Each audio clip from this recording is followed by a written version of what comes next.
Yo, what is good, my anime people? What is good, yo?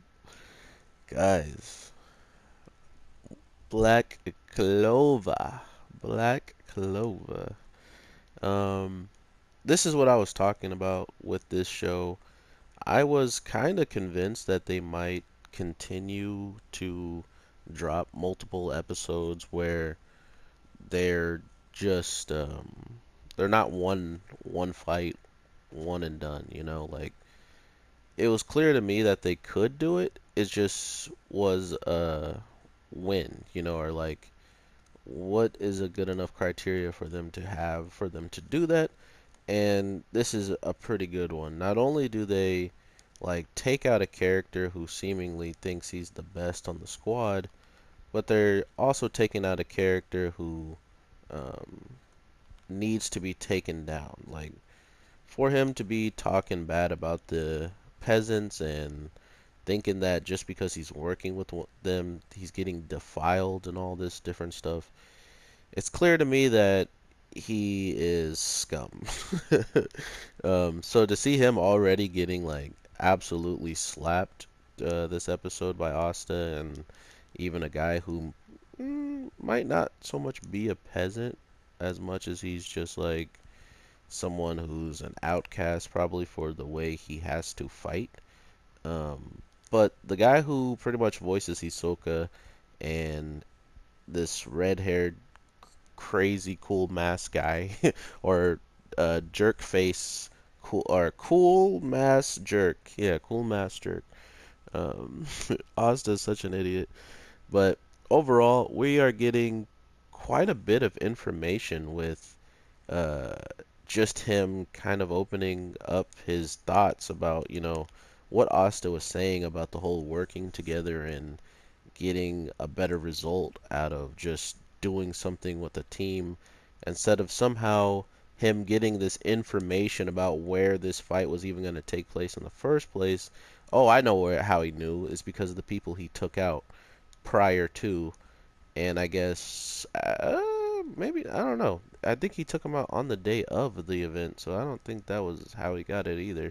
Because he said he knew about it the night before, and that's how he put up all of his traps. So very very interesting, but very sneaky character, and I think he definitely would have been trash. To bring along in the end game to go against the Midnight Eyes at that point anyway, where he thought setting traps and stuff prior to this battle would help. When would you be able to do that against people who you might not know where they're located at? Like that's the type of thing that made me think that he would have been super useless if he's willing to go off of, you know, that to win and then act cocky about it. That was like, oh man, that sucks. But then seeing him do trap like high tier traps that the Royals would look for, and then just doing a normal trap that's been dug by hand practically. Um, that was super ridiculously intelligent on his part of just knowing what the Royals are like and what they are capable of doing. Slash, when they do it, is it a weakness to them because they're continuously doing it unconsciously by not looking for low tier stuff and only looking for high? So that might be something that he's just picked up on as he's been fighting Royals a lot more than anybody else, probably.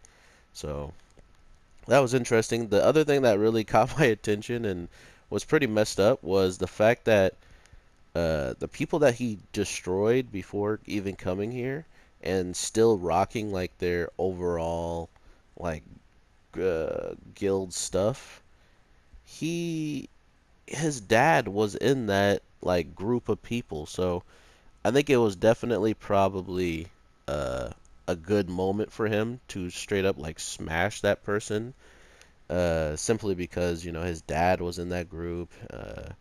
He probably just felt some type of way seeing it, regardless.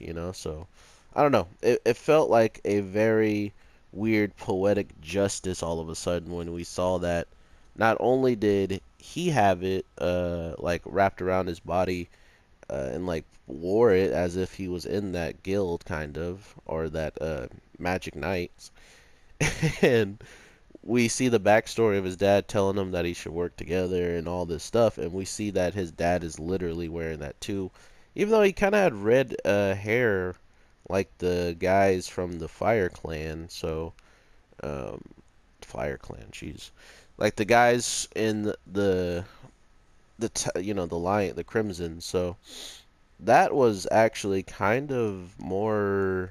Uh, it felt like that was something that could have been important or like something that they could have been a part of, but we're gonna have to find out sooner, like later on or something, because man, it just felt like if that was the case, like, because he's using ash, like ash is somewhat of fire, right? Like ash comes after fire, and you would think that fire people would accept him for having something along those lines, but no, it doesn't seem like that's the case.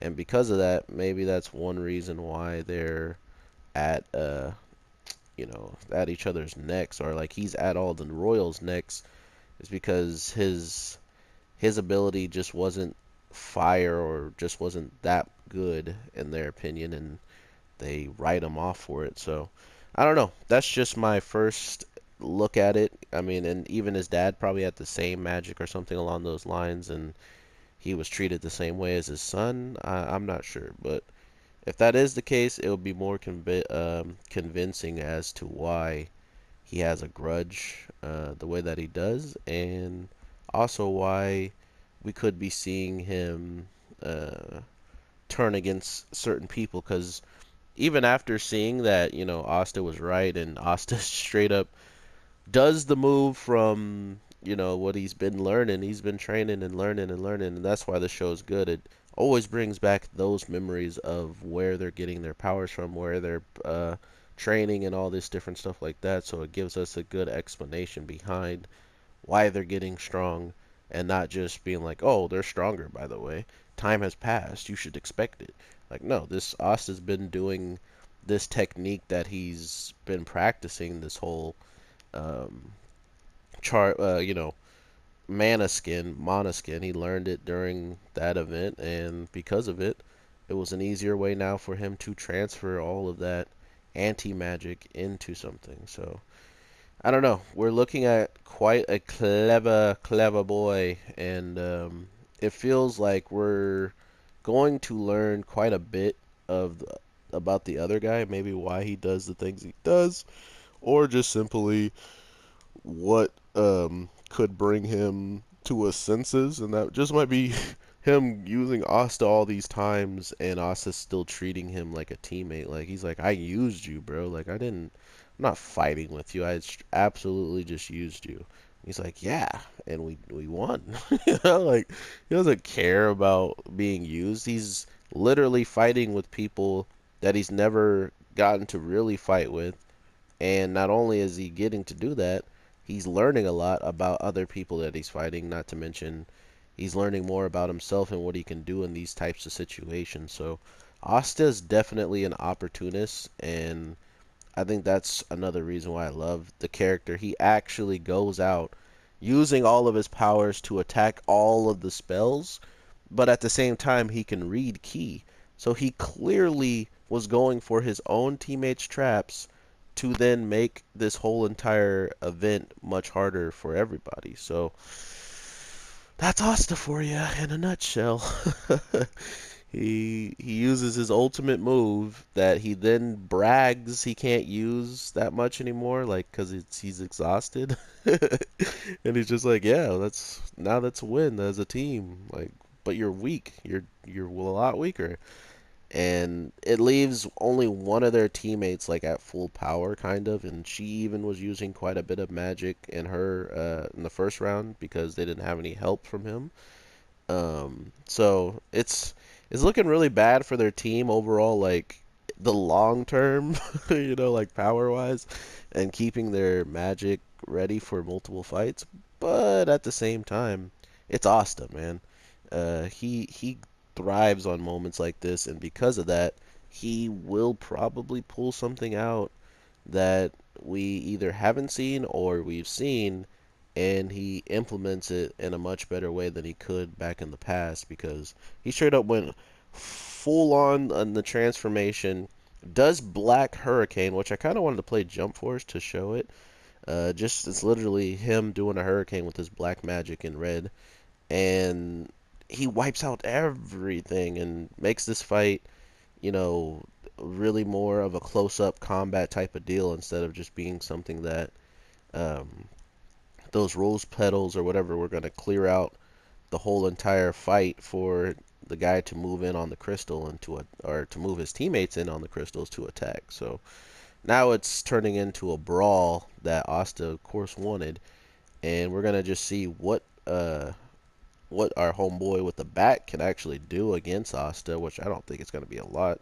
I mean, Asta, the first thing Asta ever really swung at was one of that guy's fastest balls that he hit towards Asta, and he already reflected it back, you know? So that's the type of kid you're dealing with from the beginning of the show until now, which deflecting though that type of attack would be nothing. So it just goes to show you that if these attacks even get close to hitting Asta, that just means this guy's gotten that much stronger or that much better at throwing harder to tell where the balls are going to go. So I'm really interested in these fights because it feels like it's going to be some of the long-term explanations to how certain people are going to fight against the eyes. So let's get it. I hope you guys enjoyed. I dropped a One Punch Man video, which you guys probably already know about. If not, make sure to give that a look if you are into that show. But other than that, I can't wait to talk to you guys about more anime on the daily. So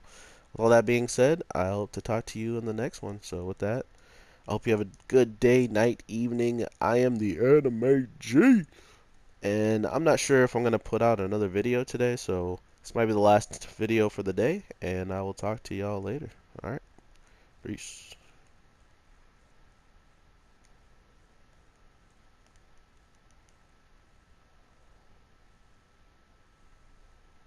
Actually, I might drop another video. You know, the girl, that one thing with all the mystery about it. I think I'll drop it later tonight because um, I've already dropped things pretty close to each other, so yeah. If you're a real OG and you're still watching, I know there's some out there. Thank you, and I will definitely get that video to you tonight. Peace.